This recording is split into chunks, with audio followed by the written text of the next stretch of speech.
Great to be with you here this morning. You know, as I was driving in this morning, I reflected that I stood before this group, I guess the fall of 2001, and I came to the same recollection this morning that I did back then, is that you people are crazy for getting up this early. It was still dark out. It was early this morning.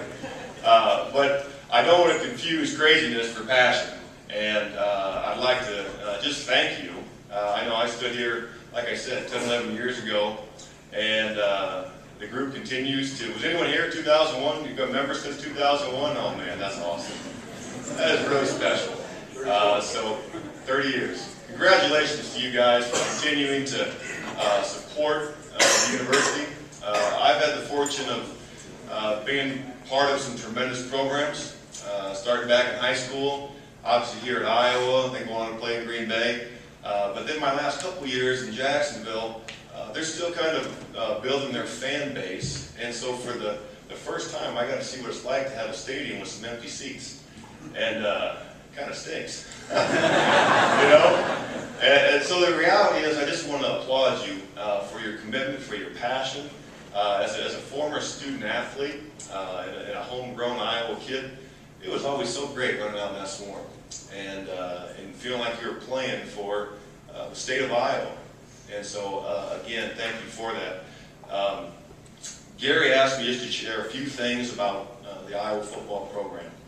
And as I was thinking about that, an email came across my inbox.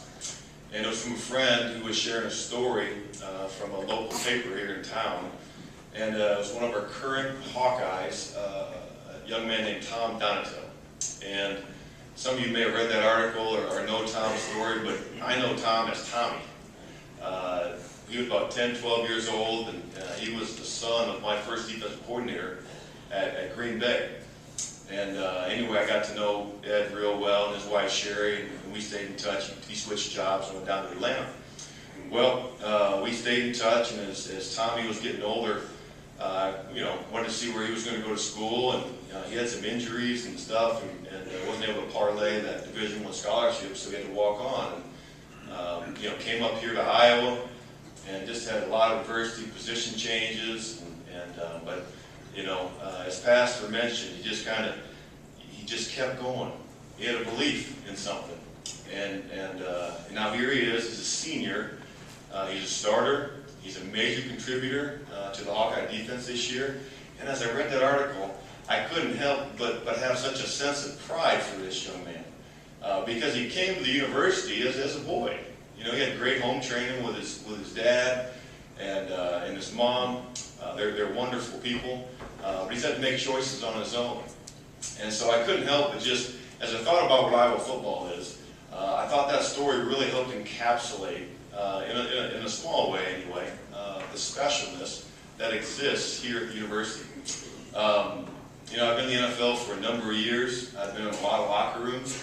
And I just want to share with you how rare it is, actually, to have a university like this, because you would be surprised if I mentioned some of the institutions and organizations, players that didn't really have great college experiences. It was just kind of a means to an end to get to the NFL. And they don't want to go back.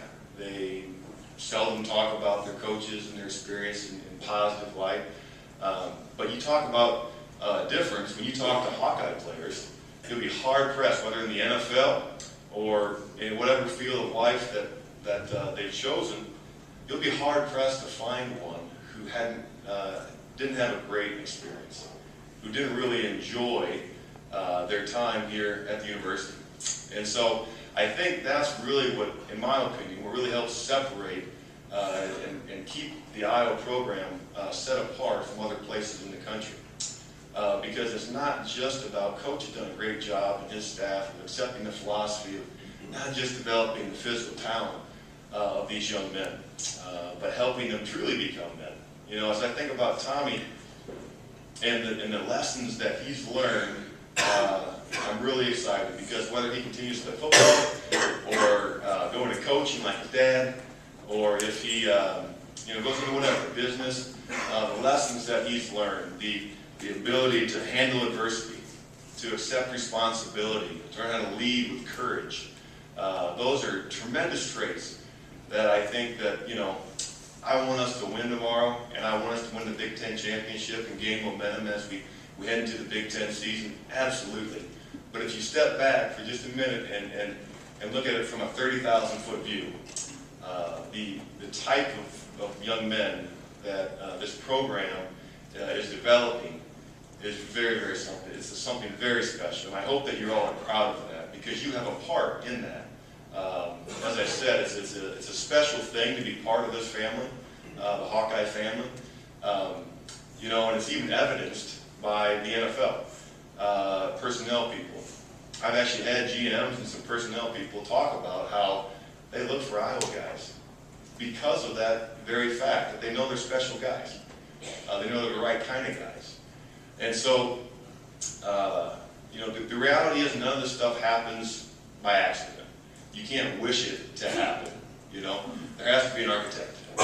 And when I was coming back, as Gary mentioned, back in my playing days, when Coach first came, we went through some trials. I appreciate you all sticking with us.